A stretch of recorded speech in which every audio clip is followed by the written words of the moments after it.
So early on the morning of February 12th, 1935, 62-year-old farmer Charles Gabel left his house outside of Cants to check on his cows. It was a bleak Tuesday morning. Charlie could see his breath.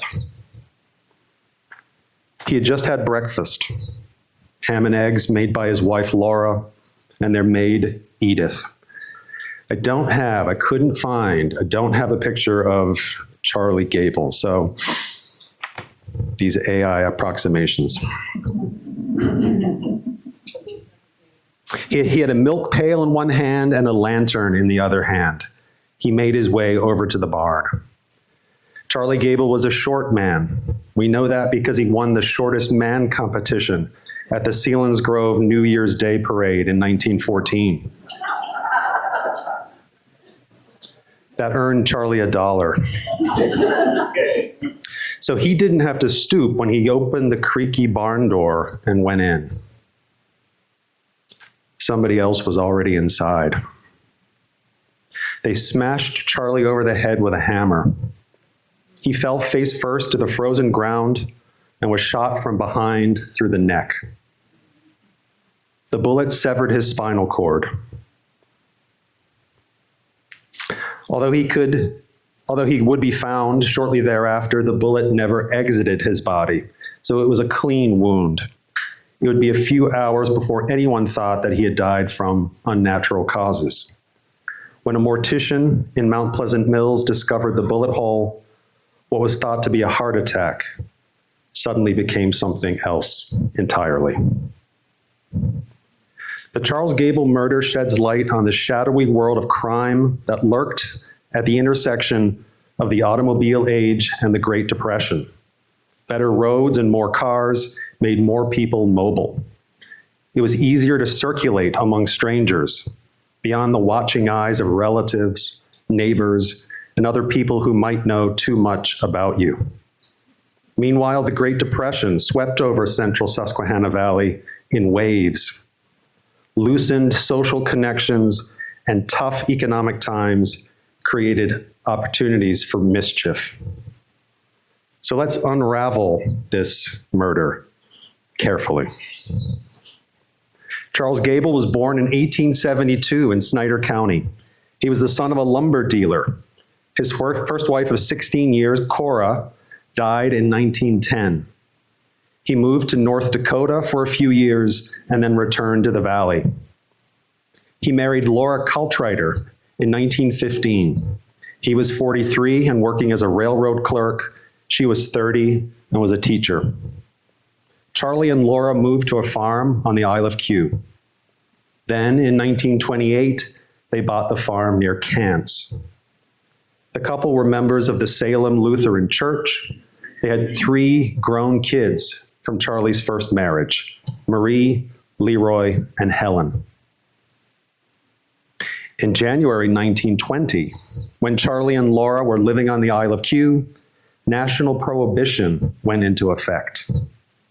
11 days after prohibition began, Zella Mae Gill was born outside of Beaver Springs.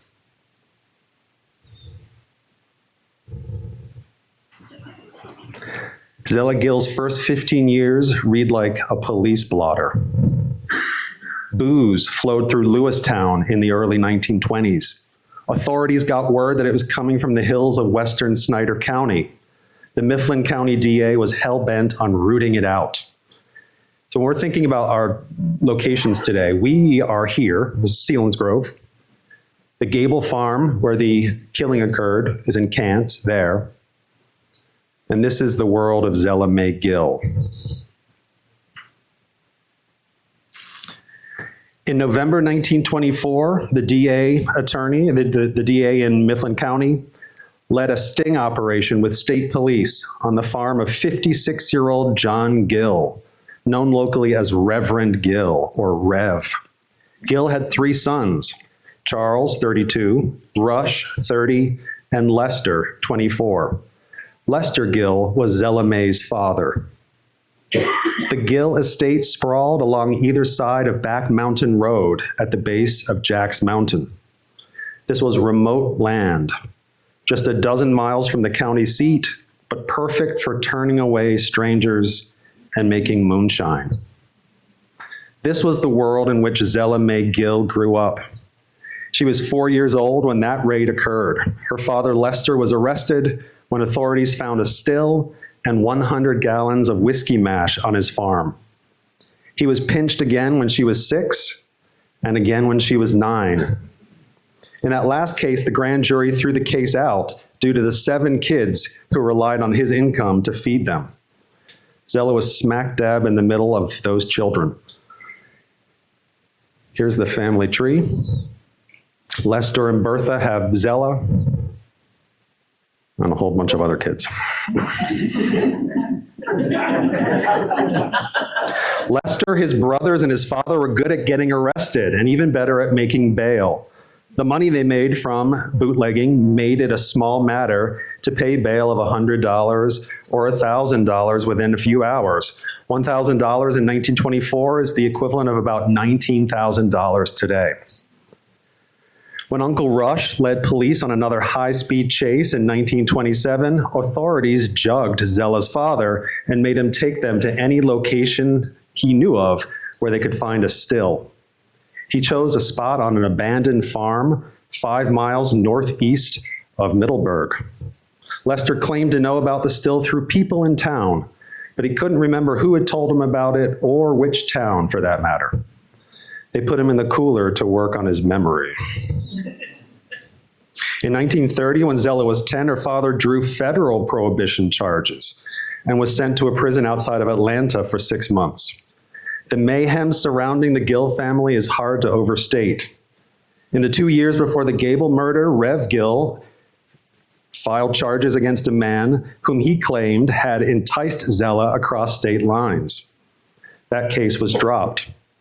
Rev was yanked from the burning wreckage of a car crash outside McClure. Uncle Charles was hauled in again for bootlegging. The circuit court handed Father Lester another year in county jail. Prohibition then ended, and with it, the price of illegal alcohol plummeted. The Gills didn't stop making their Shade Mountain Dew, but they couldn't charge top dollar anymore. So Lester couldn't afford the fine of $100. Without that money, he'd have to serve his year. When he was serving that sentence, Charlie Gabel was shot dead outside his barn. Shortly after he was killed, well, here's an effect. This effect is meant to make you think about Lester. Ready? There you go. It's a professional effect I learned from watching television. Shortly after he was killed, George Haynes found Charlie's body. George was 30 years old and helped with the farm chores each morning. When he found Charlie's body, he went to the farmhouse to raise the alarm, thinking that Charlie had died of a heart attack and hit his head when he fell. In the house were wife Laura, Edith the maid, and Newton Bingaman, a 19-year-old boarder who worked as a farmhand. Laura eventually called a funeral home in Mount Pleasant Mills, and they came to transfer the body. It was during this process, as the undertaker moved and washed Charlie's body, that he noticed the gunshot wound. The undertaker called the sheriff's office and spoke to the sheriff, Carl Runkle. Carl was from a long line of Snyder County sheriffs named Runkle. The office stayed in the family like grandma's china. He had replaced his brother Cyril as sheriff. Cyril had replaced their father John as sheriff. Carl's deputy sheriff was his younger brother Kemmer. I have a few more Runkle zingers to get through here, so hold on. I have this fake newspaper front page, wait for it. You'll see it. I have this line, the job was passed around the family like a gravy boat on Thanksgiving. I have the lyric, I shot Sheriff Runkle, but I didn't shoot the deputy Sheriff Runkle. Okay, enough of that. Sheriff Carl Runkle contacted the county coroner, and they headed over to Kant's. They did take along Deputy Sheriff Runkle as well. They found a bloody hammer in a feed trough inside the barn. They found a pair of gloves that had gone missing several weeks earlier. They were Charles Gabel's driving gloves. Someone had taken them from his car in mid-January. Now they were found up in the hayloft. Laura noted that Charlie's money purse was gone. He always carried around a satchel with him because he didn't trust banks. In this case, he'd been carrying $80 in that satchel, which is the modern day equivalent of about $1,800, $1,900. He also had $200 in his vest pocket. That's like you or me carrying around $5,000 on us as we ran our daily errands. So his walking around money was impressive, and anyone who knew him knew that he typically had it. This is his death certificate.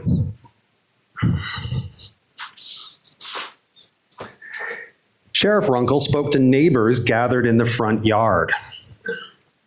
And on the back of his death certificate, the coroner has written, "This is a case of murder." Sheriff Runkle spoke to neighbors gathered in the front yard. They said that the only person they knew who had beef with Charlie was Merrill Bickhart. Bickhart had been handed a 6-month stretch for stealing wheat from the Gabel farm. And it was Charlie's testimony that had sent him up. So maybe he had come back to get revenge.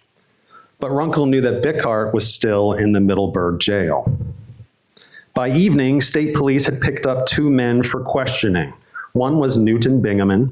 The other was Sherman Strasser, a 29-year-old, twice-widowed farm laborer.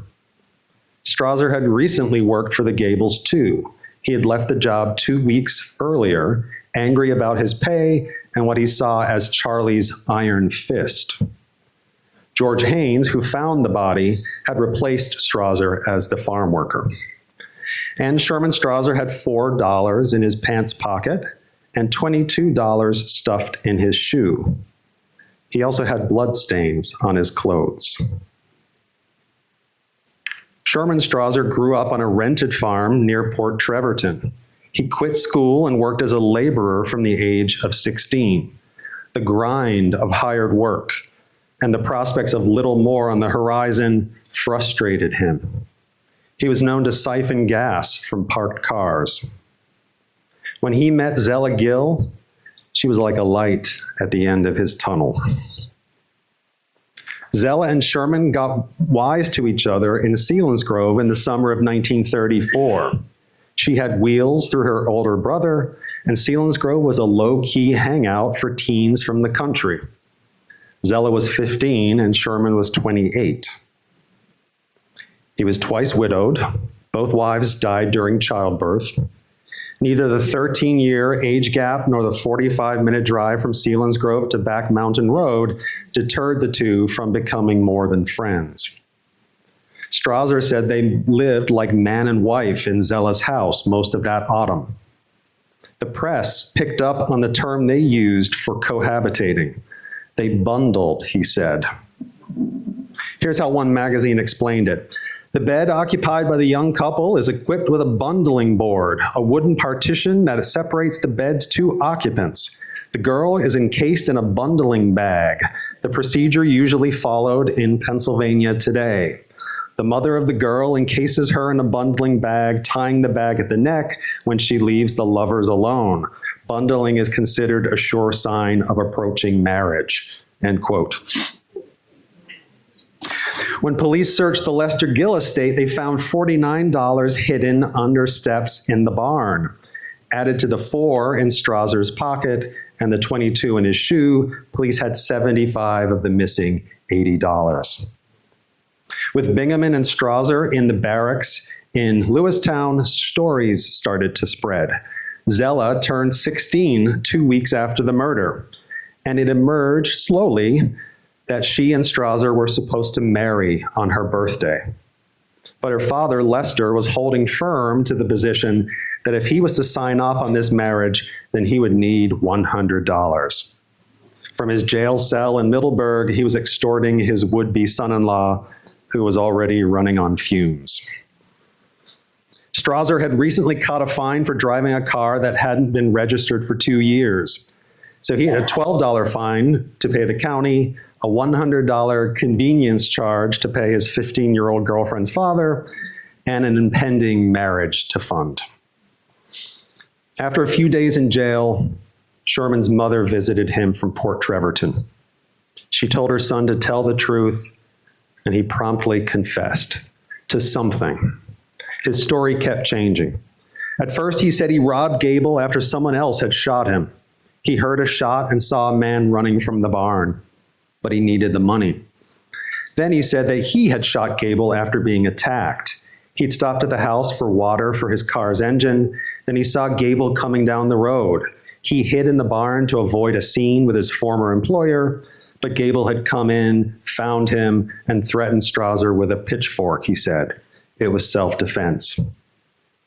District Attorney Henry Summer announced that Sherman Strasser was now accused of first-degree murder. Strasser did it, Summer said, to pay his debts and to buy Zella a wedding dress. Strasser said he had thrown the revolver into a ditch on a farm near Lester Gill's place. State police followed his directions, and they did find the gun. From that moment on, Sherman Strasser was the love murderer, the wedding dress killer, the husky killer widower, and the sex-starved slayer. Newspapers couldn't help but mention that Saturday, the day he was charged with murder, was to be Sherman Strasser's wedding day.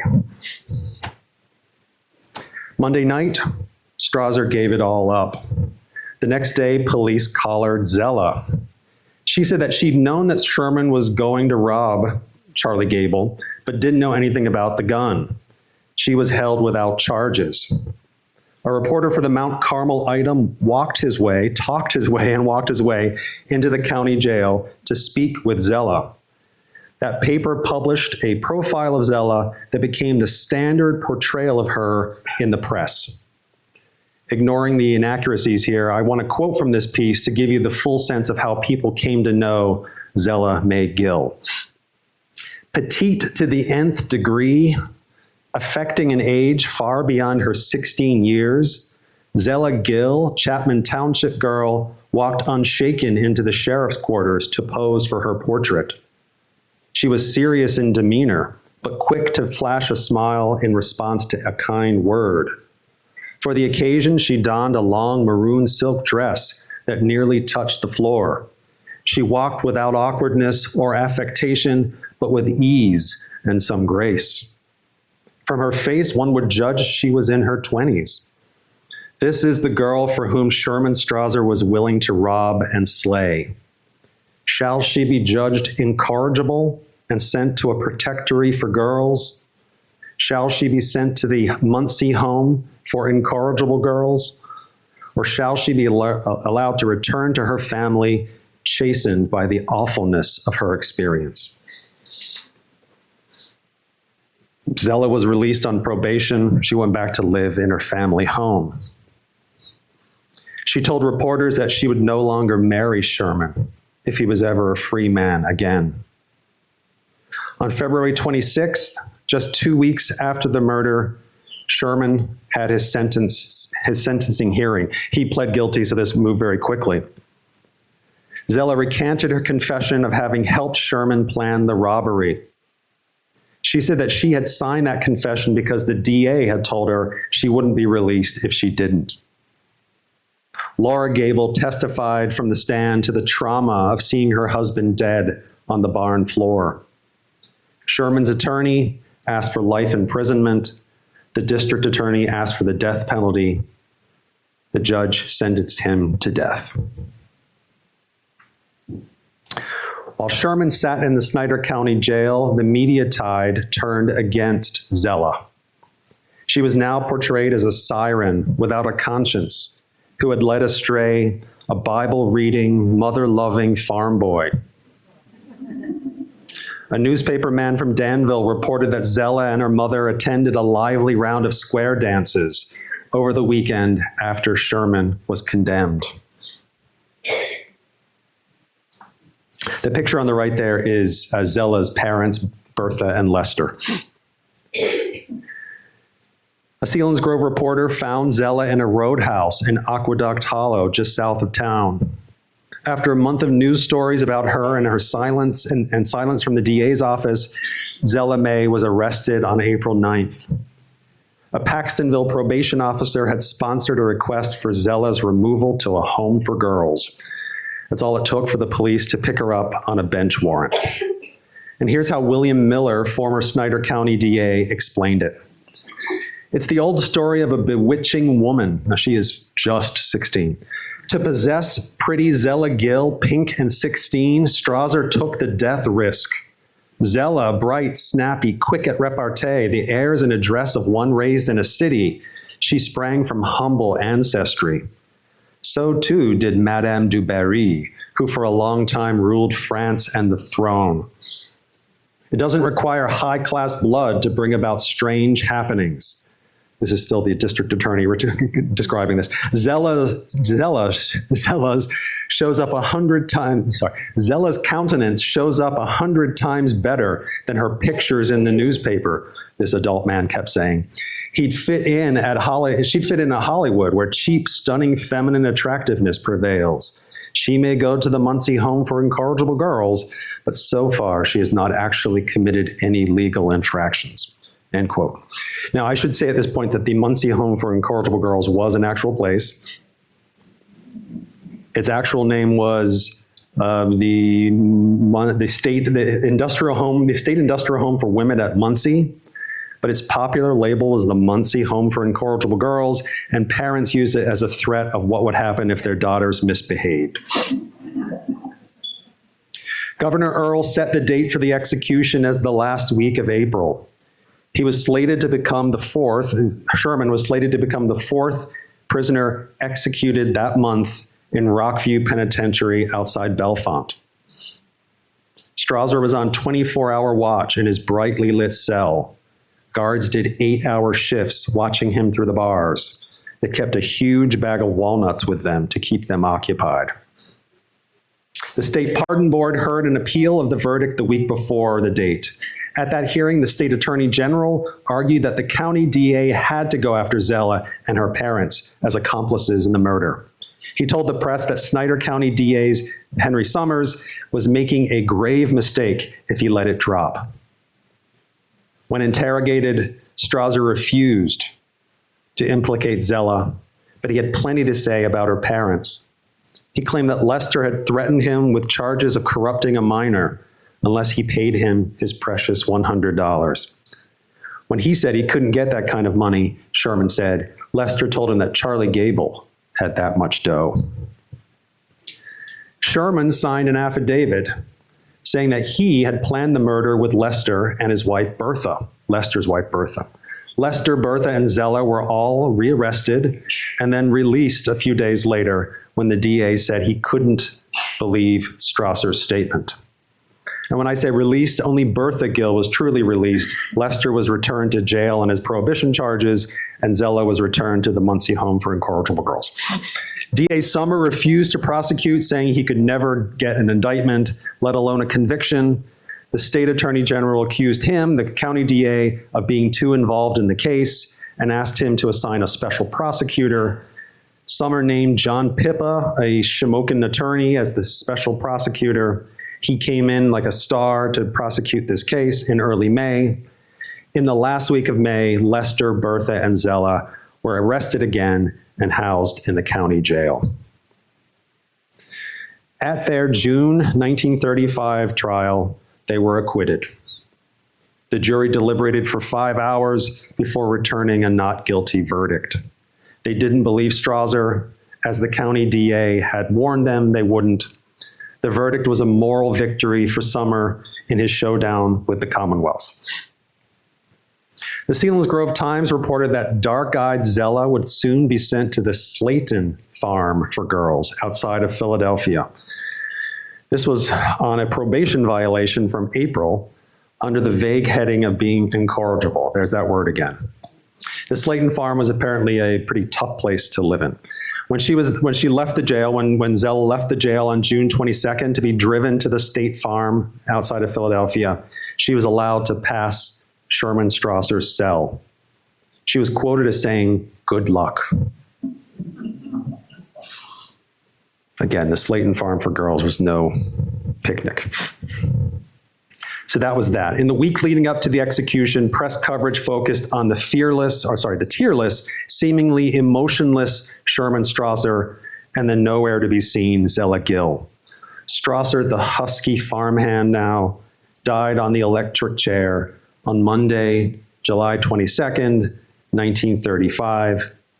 It had been 5.5 months since he murdered Charlie Gable. Press coverage of this is hard to overstate. Statewide, but also nationwide, the press coverage of the Charlie Gable murder, but even more so, the story of Zella and Sherman was rampant. It died shortly after the execution, but it was coast to coast. 2 examples. Once the AP picked up the story, just about every newspaper in the nation told the story of the execution, usually with local headlines. Same story with a different headline.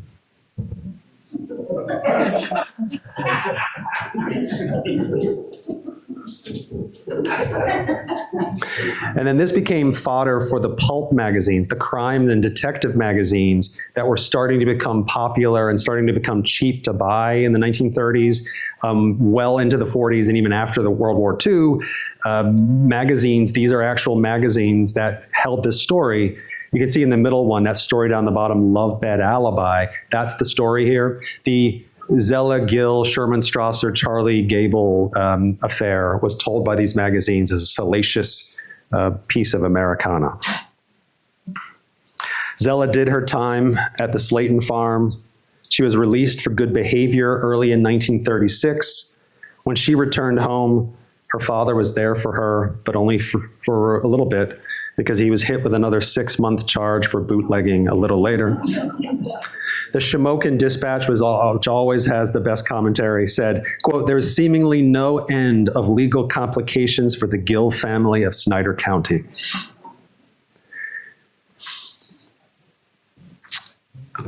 Although people surely kept talking about her and the case, Zella no longer appeared in the newspapers. In 1941, she married George Mangle, a worker in a furniture factory near Winfield. He's from Winfield. They lived near Winfield for the next 41 years until George died of a heart attack. Zella died 7 years later in 1988.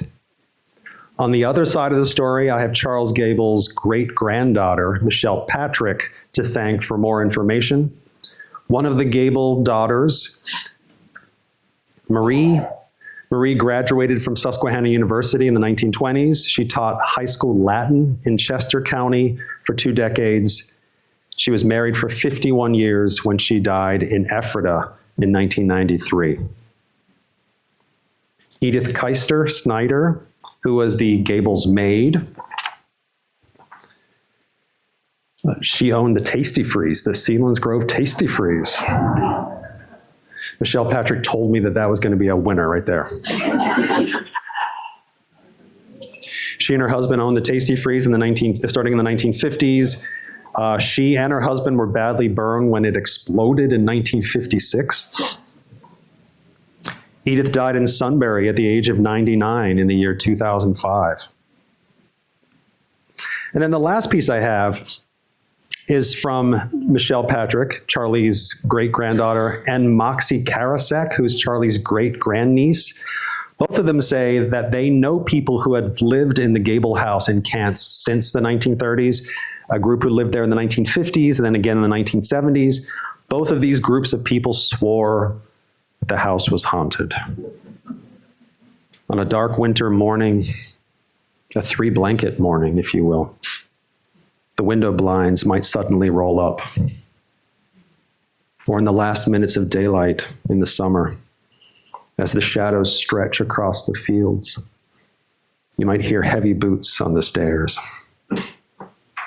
Charlie Gable is buried next to Laura in Union Cemetery up on the hill. Thank you. Thank you.